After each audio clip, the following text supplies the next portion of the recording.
Graça e paz, meu amado. O meu desejo é que a misericórdia de Deus se derrame abundantemente sobre a sua vida e a vida da sua família nesse dia. Eu amo a mensagem da cruz. Mas o que há de tão especial na cruz? A cruz não é um instrumento de dor e sofrimento, de infâmia e vergonha. Não era reservada aos piores, aos mais terríveis criminosos dos dias de Cristo. Sim, mas a cruz também fala da vitória de Cristo sobre os poderes das trevas. A cruz fala da maneira como Jesus tornou-se o nosso Salvador, como Jesus tornou-se o Redentor de todo aquele que nele crê. Essa mensagem é revelada lá em Colossenses 2, 13, 14 e 15. E quando nós olhamos para esse texto, nós percebemos que na cruz todos os nossos pecados foram perdoados. Diz assim a palavra de Deus: e a vós, quando ainda estáveis mortos nos vossos pecados e na incircuncisão da vossa carne, Deus vos deu vida juntamente com ele, perdoando todos os nossos pecados. Que coisa fantástica!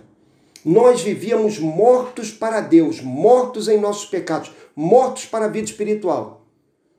Então veio Jesus e deu a sua vida na cruz do Calvário.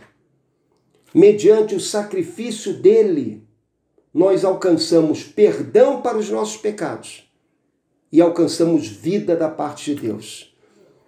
Quando Jesus morreu na cruz, Deus lançou sobre ele os nossos pecados, Deus lançou sobre ele o nosso castigo, Deus lançou sobre ele a nossa culpa. Ele, o justo e imaculado Filho de Deus, morreu em nosso lugar. E agora, quando nós olhamos para ele e nos voltamos em fé para ele, nós alcançamos o perdão para os nossos pecados. E também, por intermédio dele, Deus nos concede vida. Não é apenas a existência que nós temos, é a vida.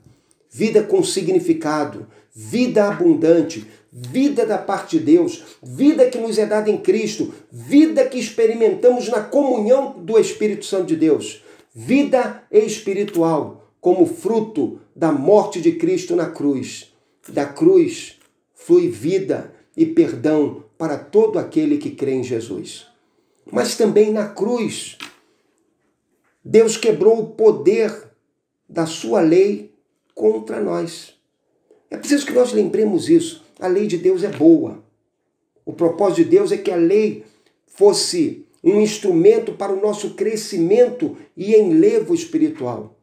Porém, o pecado entrando em nosso coração transformou a lei em um obstáculo em nossa vida, em uma fonte de condenação. Porque a lei diz não matarás e nós matamos.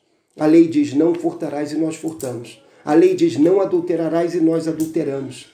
A lei diz não cobiçarás e nós cobiçamos e usamos até de meios vis, artifícios vis para conquistar aquilo que cobiçamos. Assim, a lei nos condena. Agora, leia o que diz o verso 14. Fala assim: e apagando a escrita de dívida que nos era contrária e constava contra nós em seus mandamentos, removeu-a do nosso meio, cravando-a na cruz. Sabe, todos aqueles erros que nós temos cometido, eles estão em um registro de dívida. É como se Deus anotasse todos os nossos delitos, todos os nossos pecados. Porque haverá um dia de juízo e nós seremos justamente julgados por tudo aquilo que temos feito. Mas na cruz de Jesus, Deus tomou esses nossos delitos, a escrita da dívida, e a cravou na cruz, para que agora todo aquele que crê em Jesus não tenha mais condenação, porque Cristo, que cumpriu toda a lei plenamente, morreu por nós na cruz, anulou, rasgou, destruiu o escrito da dívida. E agora a lei já não tem mais poder contra nós. Vamos deixar de cumpri-la? Não, vamos cumpri-la.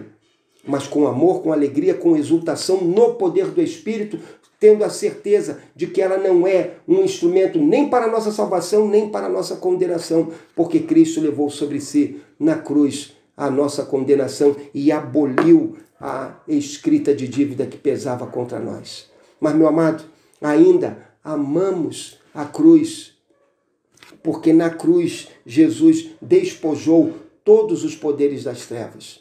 Olha o verso 15, ele fala assim: e tendo despojado os principados e potestades, os expôs em público e na mesma cruz triunfou sobre eles. Poderes e principados falam de anjos caídos, demônios, espíritos malignos que estão operando contra o homem e contra o reino de Deus sob a liderança de Satanás. E esse texto bíblico diz de modo tão claro que Jesus os despojou de todo o seu poder. A imagem é a imagem de um cortejo de vitória, um general voltando para o seu lar vitorioso contra os seus adversários caminhando à sua frente, agrilhoados. Perderam a liberdade, não têm mais nenhuma glória, foram despojados de todo o seu poder e glória.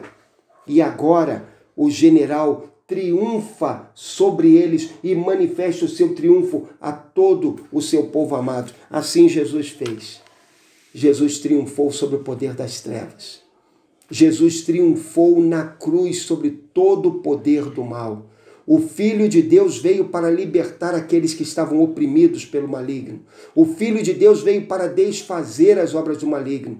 Na cruz, o inimigo de nossas almas foi condenado, porque Cristo triunfou sobre ele, Cristo triunfou sobre o poder do mal.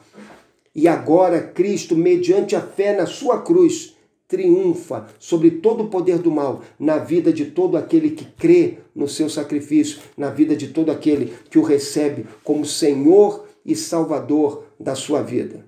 Por isso que Deus falou com Paulo, que Paulo deveria pregar o Evangelho para que os homens fossem libertos do poder de Satanás para uma vida nova na presença de Deus. Meu amado, eu amo a cruz, porque na cruz se revela o amor de Deus de maneira toda especial. Porque na cruz, Deus não poupou o seu próprio Filho, antes o entregou por nós, para por intermédio da sua morte na cruz, fôssemos salvos. Eu amo a cruz, porque na cruz se revela o poder de Deus para remir todo aquele que crê em Jesus. Eu amo a mensagem da cruz, porque na cruz meus pecados, os teus pecados, os nossos pecados são perdoados. Mediante a cruz, o Espírito concede vida aos nossos corações. Mediante a cruz, nós temos a liberdade que flui de Cristo. E o escrito da dívida que nos oprimia foi anulado, porque mediante a cruz, nós vivemos uma vida de poder, de liberdade sobre todas as forças que nos eram contrárias. Eu amo a cruz, porque na cruz eu aprendo da grande vitória que Deus alcançou para todos aqueles que nele creem.